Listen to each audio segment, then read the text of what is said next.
સુરેન્દ્રનગર વઢવાણ 48 લાખના ખર્ચે નવનિર્માણ સરકારી પ્રાથમિક શાળાના નવા બિલ્ડિંગનું લોકાર્પણ કરાયું. સુરેન્દ્રનગર વઢવાણ શહેર ખાતે હુડકો સોસાયટીમાં આવેલ તાલુકા શાળા નંબર 14 જર્જરિત થતા પછાત વિસ્તારમાં ધોરણ 1 થી 5ના વિદ્યાર્થીઓને શિક્ષણ કાર્ય ચાલુ રહે તેવા હેતુથી 48 લાખ રૂપિયા ખર્ચ કરવામાં આવ્યો. સરકાર દ્વારા નવી શાળા બનાવવામાં આવી ત્યારે આજે શાળાના નાના ભૂલકાઓ અને આ વિસ્તારના વડીલ છગનભાઈ ખાંભલાના વરદ હસ્તે શાળામાં બિલ્ડિંગનું ઉદ્ઘાટન કરવામાં આવ્યું અને નવી શાળામાં શિક્ષણ કાર્ય શરૂ કરવામાં આવ્યું.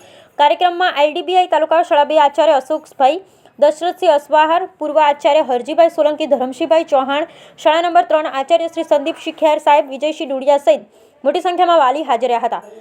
શાળા નવા બિલ્ડિંગ બનાવવા માટે પૂર્વ આચાર્ય કાનજીભાઈ દુલારા, પ્રેમીલાબેન આચાર્ય અને ધર્મેન્દ્રભાઈ પટેલ સાહેબ સહિતના શિક્ષક સ્ટાફે ભારે જહેમત ઉઠાવી નવા બિલ્ડિંગમાં શિક્ષણ કાર્ય શરૂ કરવામાં આવ્યું. બ્યુરો રિપોર્ટ મહેશભાઈ ઉત્તરા, સુરેન્દ્રનગર.